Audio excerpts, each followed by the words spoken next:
나 같은 죄인 살리신 주를 내 놀라워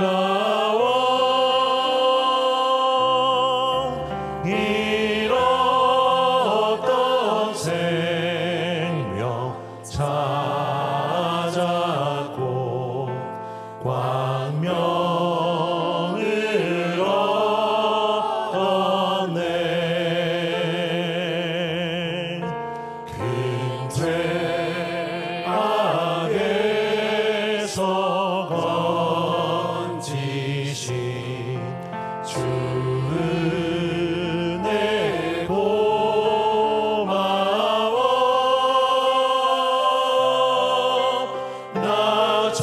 나처럼 믿은 그 시간 위하고 위하다.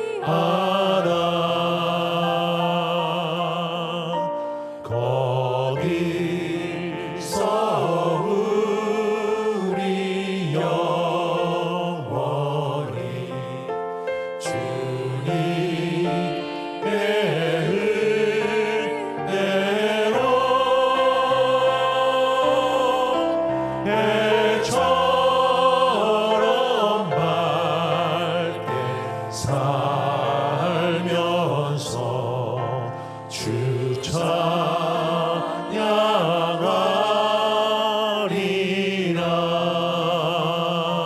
찬양하리라. 고난주간 목요일 본문 말씀은 마가복음 15장 1절에서 15절입니다. 함께 드라마 바이블로 보고 듣고 읽도록 하겠습니다. 새벽에 대제사장들이 즉시 장로들과 서기관들 곧 온 공회와 더불어 의논하고 예수를 결박하여 끌고 가서 빌라도에게 넘겨주니 빌라도가 묻되 네가 유대인의 왕이냐?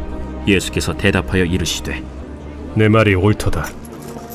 하심에 대제사장들이 여러 가지로 고발하는지라 빌라도가 또 물어 이르되 아무 대답도 없느냐?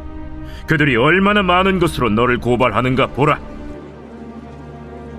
예수께서 다시 아무 말씀으로도 대답하지 아니하시니 빌라도가 놀랍게 여기더라. 명절이 되면 백성들이 요구하는 대로 죄수 한 사람을 놓아주는 전례가 있더니 밀란을 꾸미고 그 밀란 중에 살인하고 체포된 자 중에 바라바라 하는 자가 있는지라. 무리가 나아가서 전례대로 하여 주기를 요구한데 빌라도가 대답하여 이르되 너희는 내가 유대인의 왕을 너희에게 놓아주기를 원하느냐? 하니 이는 그가 대제사장들이 시기로 예수를 넘겨준 줄 알미러라. 그러나 대제사장들이 무리를 충동하여 도리어 바라바를 놓아달라 하게 하니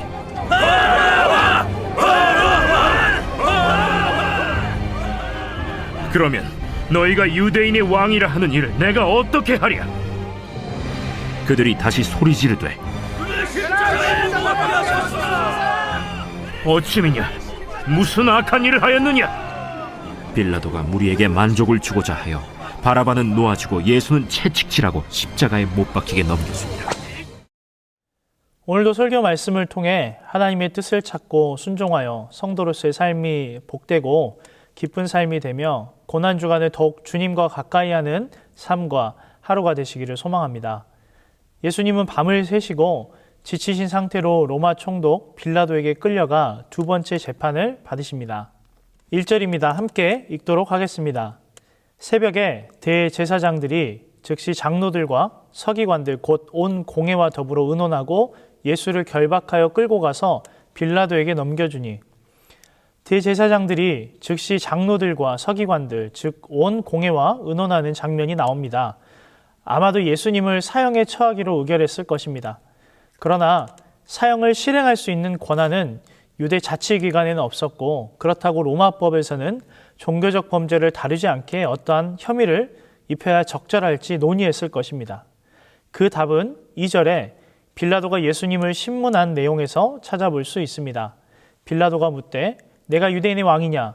예수께서 대답하여 이르시되 내 말이 옳도다 하시매 내가 유대인의 왕이냐는 질문에서 알 수 있듯이 예수님께 정치적인 죄를 물어 반역죄로 사형에 넘기려고 한 의도임을 알 수 있습니다. 이 질문은 내가 찬송받으실 이의 아들 그리스도냐는 대제사장의 질문과 유사합니다. 참고로 찬송받으실 이의 아들, 즉 하나님의 아들이라는 표현은 다중적인 의미가 담겨 있습니다. 이 표현은 1차적으로는 신적 존재를 가리키기보다 메시아로 오는 다윗 왕족을 의미합니다. 그러나 이사야 52장 7절과 미가서 4장 7절은 이렇게 기록되어 있습니다. 좋은 소식을 전하며 평화를 공포하며 복된 좋은 소식을 가져오며 구원을 공포하며 시온을 향하여 이르기를 내 하나님이 통치하신다 하는 자의 산을 넘는 발이 어찌 그리 아름다운가. 발을 저는 자는 남은 백성이 되게 하며 멀리 쫓아났던 자들이 강한 나라가 되게 하고 나 여호와가 시온산에서 이제부터 영원까지 그들을 다스리리라 하셨나니. 이 두 부분의 말씀을 통해 하나님께서 직접 통치하러 오신다는 말씀은 메시아가 신적 존재임을 분명히 보여줍니다. 더욱이 예수님은 공생애를 통해 하나님만이 고치실 수 있는 병들을 고치시거나 죄를 사해 주시는 등 자신의 신적 신조를 분명하게 드러내셨습니다. 유다 당국자들은 자신들의 법정에서는 예수님을 신성 모독죄로 판정했던 것입니다.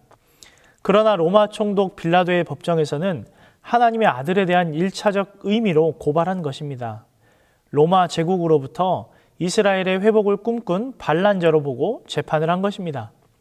빌라도의 신문에 예수님은 내 말이 옳도다, 맞다 하셨습니다. 그러나 원어적인 표현으로 직역해서 살펴보면 당신이 그렇게 말하였소라는 의미입니다. 이는 다소 유보적이고 애매한 표현입니다. 진정한 의미에서는 유대인의 왕이지만 그들이 생각하는 이스라엘의 정치적인 왕은 아니시기 때문입니다. 결국 이 대답이 결정적인 증거로 채택되지 못할 것 같아 대제사장들은 동시다발적인 다양한 혐의를 가지고 고소합니다. 뭐라도 걸리기를 바라는 마음에 조금이라도 더 가능성을 높이고자 하는 마음이었을 것입니다.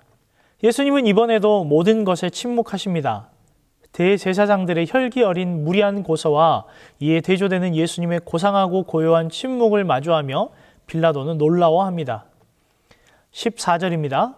빌라도가 이르되 어찌미냐 무슨 악한 일을 하였느냐 하니 더욱 소리 지르되 십자가에 못 박게 하소서 하는지라. 이 사람이 무슨 악한 일을 하였는가 라고 반문한 것처럼 빌라도는 예수님께 죄가 없었다고 판단했던 것 같습니다. 이에 빌라도는 명절에 죄수 한 사람을 용서해 준 전례를 들어 예수님을 구하고자 합니다. 밀란 중에 체포된 죄인 중에 바라바라는 사람이 있었습니다. 빌라도는 예수님과 바라바 중 한 사람을 살릴 수 있도록 선택권을 준 것입니다. 참고로 바라바라는 이름은 아버지의 아들을 의미합니다. 하나님의 아들이신 예수님과 비교가 되는 것 같습니다. 그리고 요한은 그를 가리켜 강도라고 표현했는데요. 헬라어 레스테스는 민족주의적 혁명가들을 가리킬 확률이 높습니다. 따라서 이스라엘의 회복을 위한 하나님 나라의 운동에서도 예수님과 바라바는 비교가 되는 것입니다. 그는 폭력과 살인을 동원해서 이스라엘의 회복을 꿈꾸었지만 예수님은 십자가를 통한 회복으로 이스라엘뿐만 아니라 온 우주의 회복을 이루신 것입니다. 대부분의 유대인들은 민족 혁명가인 바라바를 지지했을 확률이 높지만 8절에 나온 무리가 변수입니다. 이들 중에는 얼마 전까지 예수님을 환영하고 따랐던 사람이 있을 확률이 높기에 바라바가 아닌 예수님을 풀어달라고 요구했을 수 있습니다. 분명한 것은 11절에 대제사장들이 무리를 충동했다고 하는 것에서 알 수 있듯이 그때까지만 해도 의견이 일치하지 않았다는 것입니다. 빌라도는 그들이 다른 이유가 아니라 시기심 때문에 예수님을 잡아왔다는 것을 알고 있었습니다. 그래서 혹여나 무리의 힘을 늘려 예수님을 구해보고자 했지만 종교 지도자들은 교활하게 무리를 선동하여 바라바를 풀어달라고 하게 만듭니다.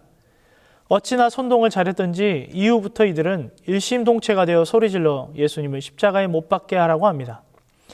빌라도는 이러한 반응도 이해가 안 되어서 도대체 어찌민지 이 사람이 무슨 악한 일을 하였느냐고 묻지만 이미 이들의 광기 어린 분노로 예수님을 대적하던 무리의 여론을 바꿀 수 없었습니다. 끝내 빌라도는 법적인 판단보다 정치적인 판단으로 무리에게 만족을 주는 선택, 즉 예수님을 십자가에 못 박히도록 넘겨주고 맙니다. 교활한 대제사장과 지도자들의 선동이 여론을 뒤집고 빌라도로 상징되는 법 체제를 흔들어서 결국 목표한 것을 이루어냈습니다. 그러나 예수님이 십자가를 지신 것은 그들의 교활한 계략이 성공해서가 아닙니다. 예수님의 침묵은 친히 주도권을 가지고 자발적으로 죽음의 길을 가신다는 증거입니다. 침묵으로 백성을 위해 죽음의 길을 걸어가는 왕과 괴성으로 그 왕을 죽이려는 백성의 모습이 가슴 아픈 대조를 이루고 있는 것입니다. 과연 누가 십자가에 달려 죽어야 할 반역자이겠습니까? 진짜 반역자들의 모습을 통해 우리의 모습은 없습니까? 본문을 통해 우리가 적용하고 깊이 묵상할 부분은 첫 번째, 지도자들의 모습입니다. 6월절 명절에 혹시 반대 여론이 생길 수 있고 형 집행을 안식일에는 할 수 없기에 예수님을 무리하게 고발하고 하룻밤 사이에도 2번의 신문과 재판으로 이끄는 모습입니다. 모든 일을 준비하고 이끄는 리더는 그 안의 동기를 잘 살펴보아야 합니다. 어떤 동기를 가지고 있는지, 혹시 이스라엘 지도자들처럼 욕심과 시기가 자리하고 있지는 않은지 동기를 잘 살펴야 합니다. 하나님의 응답과 인도하심보다는 욕심이나 시기, 나의 만족을 위한 것인지 잘 살펴야 합니다. 성도로서 우리는 교회, 가정, 직장 등 여러 곳에서 지도자로 서 있습니다. 그 안에서 우리는 어떤 동기를 가지고 움직이고 결정하는지 돌아봐야 합니다. 두 번째, 무리들의 모습입니다. 종려나무 가지를 흔들며 옷을 깔고 예수님을 환영했지만 순식간에 예수님을 죄인 취급하고 돌아서서 조롱하며 죽이기를 원하고 있습니다. 지도자들의 선동에 쉽게 따라가며 자신들의 만족이 가장 우선인 사람들입니다. 예수님이 자신들의 만족을 채워주지 못하자 결국 예수님을 죽여야 만족하는 이들로 변해버립니다. 우리도 우리의 만족을 채워주는 분으로 예수님을 대하고 있지는 않은지 돌아보고 점검해야 합니다. 기도 응답이 되지 않을 때, 고난이 찾아오면 예수님을 배반하고 돌아서는 사람은 아닌지 살펴야 합니다. 세 번째, 빌라도의 모습입니다. 예수님께서 죄가 없음을 알았지만 무리의 소요로 인해 자신의 통치나 지위에 대해 평판이 안 좋게 영향을 받을까 봐 무고한 예수님을 희생시켜 버립니다. 그러면서 책임을 분산시키기 위해 다른 이들에게 판단을 묻고 있습니다. 하나님의 뜻을 따르기보다 분위기나 집단의 상황을 중요하게 여기고 상황에 따라 자기 보신을 위해 침묵과 무관심으로 일관하고 있지는 않은지 돌아봐야 합니다. 마지막으로 바라바의 모습입니다. 반응이 나타나진 않지만 영문을 모르고 풀려난 바라바는 자기 대신 십자가에 달리신 예수님을 바라보며 어떤 생각을 했을까요? 저 자리가 내 자리였는데 라고 생각하지 않았을까요? 이를 통해 우리는 십자가의 원래 주인은 나 자신임을 돌아보아야 합니다. 도대체 왜 나 대신 예수님이 그 자리에 계시는지 깊이 묵상하고 생각하며 감사의 고백을 드려야 합니다. 함께 기도하겠습니다. 오늘 말씀을 통해 억울한 재판과 조롱과 비난으로 고통당하신 예수님을 바라보고 흘러가는 상황들과 사건을 통해 우리 삶의 동기, 신앙생활 등의 동기, 모든 삶의 선택과 방향에 대한 동기를 살펴보아야 합니다. 하나님이 기뻐하시지 않는 모습이 있다면 과감히 버리고 주님이 달리신 십자가의 자리가 원래 우리의 자리였음을 인정하고 주님과 또 주님께 감사의 기도를 드리기 원합니다. 나라와 민족을 위해 기도할 때 코로나19 바이러스가 조속히 사라지고 일선 현장에서 수고하고 있는 분들이 더욱 힘을 내고 모든 국민이 하나 되어 함께 동역하도록 기도하겠습니다. 다가오는 총선에도 하나님께서 함께 하셔서 준비하신 일꾼, 위정자들이 세워지게 해달라고 기도하겠습니다.